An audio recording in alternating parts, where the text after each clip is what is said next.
My KvK, where over 2 billion dead troops were made, has finally come to an end, and in today's video, I'm going to talk about the KvK. I'll tell you who we were fighting against, I'll give you an overview of all the fights, Zone 4, Zone 5, Pass 7, even Kingsland. I'll discuss my personal performance, commanders I used, equipment, my future plans for commanders and equipment, and then I'll tell you a little bit about the kingdom and camp performances. So if you're interested in my KvK, my personal performance, or just how well this KvK went, you gotta stick around till the end of the video. Now let's start off today's video by quickly discussing which kingdoms were fighting against which, because I can obviously just tell you the history of the KvK, but if you don't know who's fighting, then it's not going to be as interesting. And we'll start off by going over my allies. I'm personally in Kingdom 1534, and our camp mates were 2044 and 2715. We were allied with WinCamp 2545, 2840, and 2872. Our enemies were the other two camps. We fought against Fire Camp 1664, 2332, and 2446, and we also fought against 1696, 2261, and 2385, who were in Water Camp. So now that we know who we were fighting against and the allies and enemies, let's start off with an overview of how the KvK went. And the first thing I'd like to talk about is the Zone 5. I like to call this area here Zone 5, and it went pretty good for us in Earth Camp. Our Earth Camp was able to pretty much push fire out of the zone fully within like the first 2 days. The zone was completely controlled by us, they didn't make another push out, and it was just GG from there. We pushed them out all the way back to the Pass 4, and they didn't really try to fight back after that. So they did a lot of fighting. There was definitely a lot of kills exchanged. I think I got like 200,000-300,000 deads in that zone. And then the zone was pretty much over. I mean, it ended probably within the first 18 hours. The winner was pretty much decided. But there was still burning and a bit of fighting going on for the next day or so. As for our allies down in WinCamp, I think they were fighting for a solid 2 to 3 days straight. And then eventually, I'm pretty sure our allies in WinCamp did end up losing the Zone 4. However, as you can see, they do have control of the zone now, but they had lost initially. So they did lose their Zone 4 initially against Water Camp. I think the biggest force in Water Camp at that point was 1696. And then for Fire Camp, the biggest enemy definitely was 2332. So SJ32, let me try to find their alliance. Doesn't, they do have a fort right here. So yeah, this was definitely the biggest enemy we fought against. SJ32 was extremely powerful.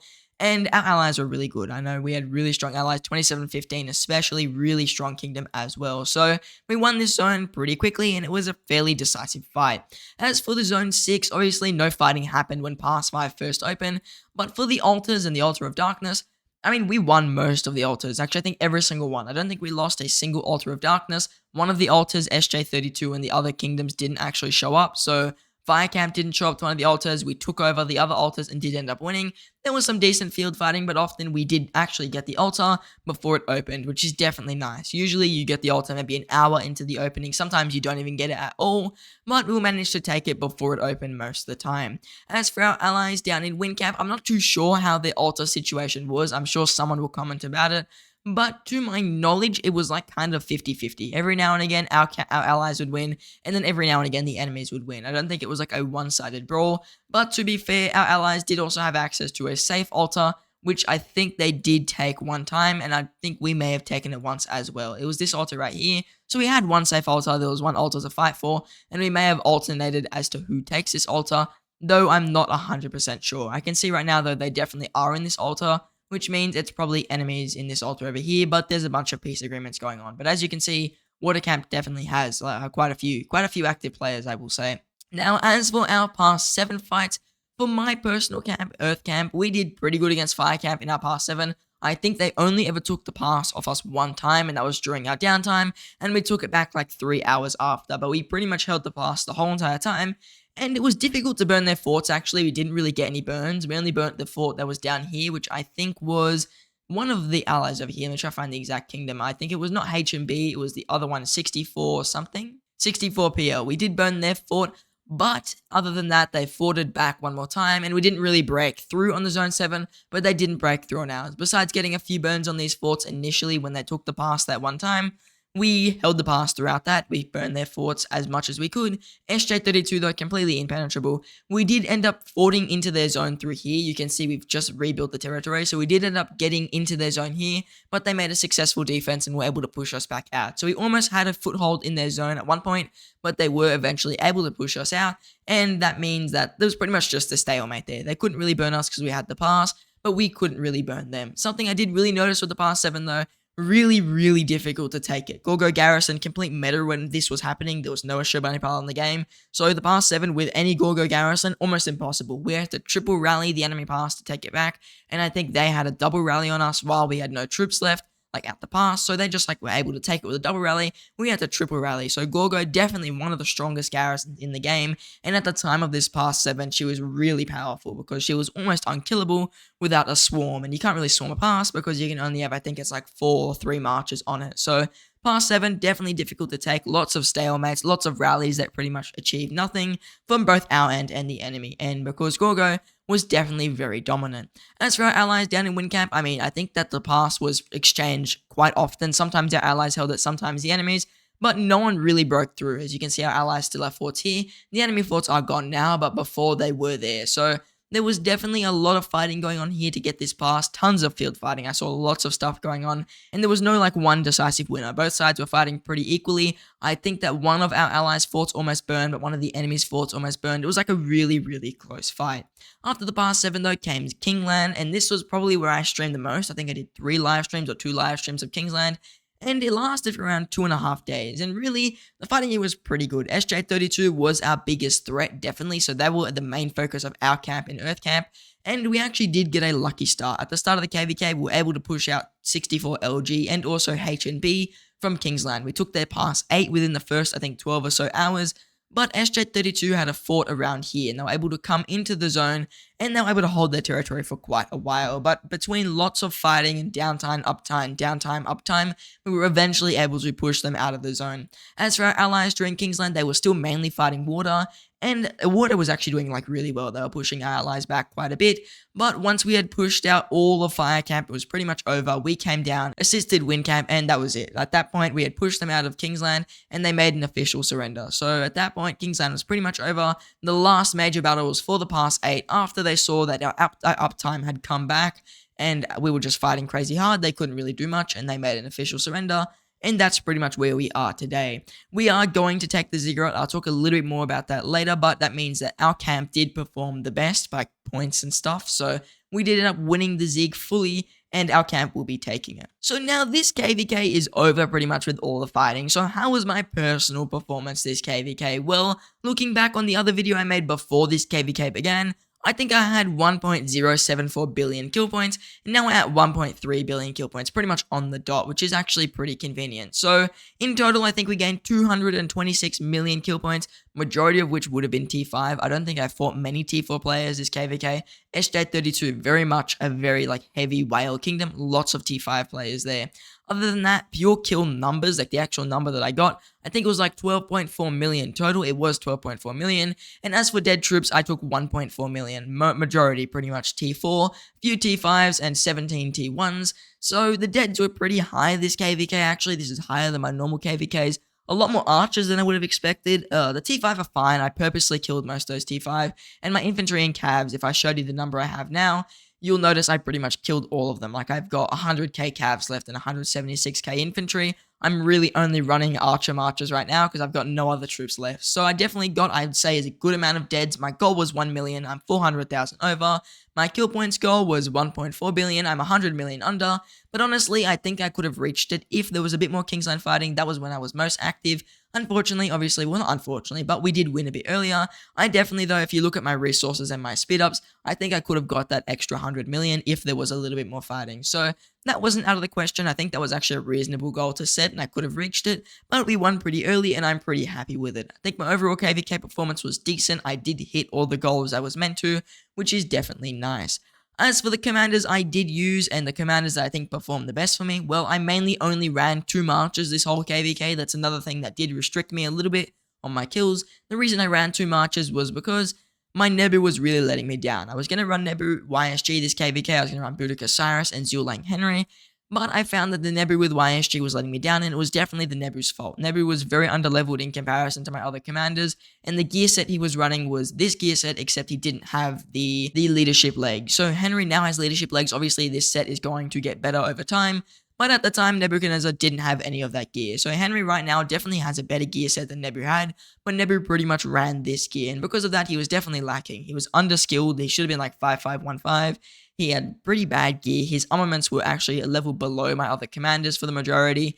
So Nebu YSG just was a definitely under-optimized march. So during the KvK, I decided I'd cut Nebu and I'd cut Cyrus from the murder ball. Cyrus is now in my murder ball again, but he was cut temporarily, so I could run a Zulang with a Henry and Boudica with a YSG. YSG definitely didn't disappoint me this KvK. He got majority of kills with my Boudica march, and Zulang obviously got majority of kills with my Henry march, because Boudica's there just to make YSG tankier, and Henry's there to make Zulang tankier. So they both did, these two AoE commanders, really well. You can see YSG definitely got a lot of kills this KvK, and also I'd say my Zulang got at least 4 or 5 million kills this KvK compared to my last KvK. Henry definitely didn't fail to disappoint as well. He did really well. I think he got majority of like the tankiness with Zulang. He was the reason my Zulang march lived the longest, and Zulang with Henry at the time was running my best equipment as well. Boudica also did very solid when she was able to get her active skills off, and then YSG would throw his. You'd pretty much get a good trade. So my trades this KvK were fairly decent. I don't think I have many favorited reports. There's maybe like 1 or 2, but majority of the KvK, it was like fairly decent fighting. There's this one crazy report I have where we got an amazing trade, but that was more for rallies and garrisons.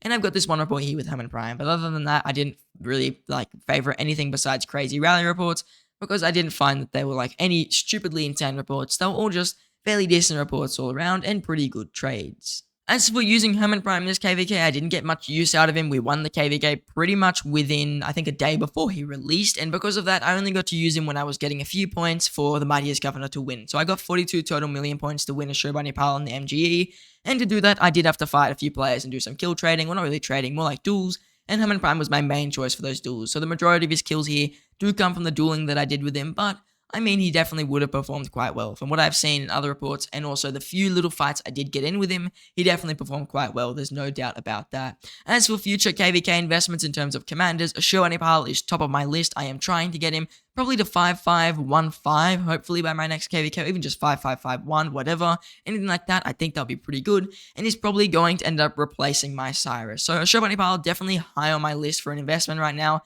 As for equipment, I'm thinking I'll either finish off my Boudica's legendary set here, so I have 2 legendary Dragon Breath sets, or I will try and work on my Henry set, which is going to be a little bit different, and I'll talk about that in a coming video. So now that we've discussed pretty much everything to do with my personal performances this KvK, what about my kingdom's performance? And really simply, my kingdom did really good, and our camp just did really good. You can see on screen right now all the stats that we got. And my kingdom, 1534 personally, lost 2 billion power. We got, I think it's in total here, something like almost 3.1 billion kills, and we got around 325 million dead troops. This is for the whole KvK. Also, our other campmates did really well. 2715, pretty much almost the same stats as us. They were maybe, I think, around 10% below.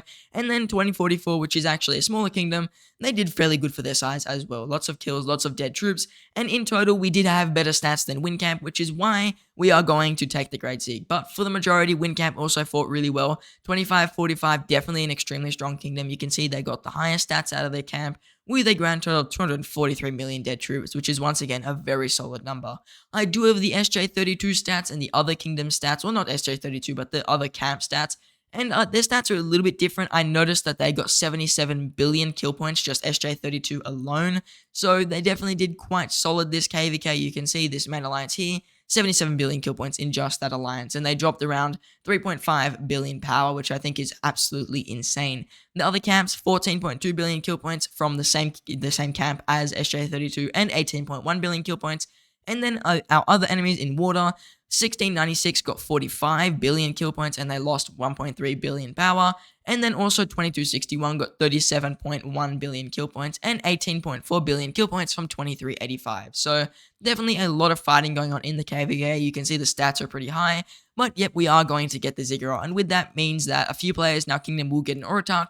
I am on the list to get an Orotak. I just got in barely because I think that the king made a decision that some players who were higher power and didn't reach the minimum requirements wouldn't get one, but because I'm a lower power and I did reach my minimum requirements, I am going to get an Orotak testimony, which I'm not sure exactly what I'll buy yet. We'll have to see. I'll make my decision at some point, but I'm probably going to get the Hunter inscription since it is the most valuable. So right now, I'm definitely excited to get this Orotak inscription. I'm pretty happy to get it, and I'm also going to get 2 more gold coins, which I will most likely buy the KvK weapon with. I also would like to mention that if you are interested in migrating to 1534, I've had a bunch of people message me about it on live streams and stuff.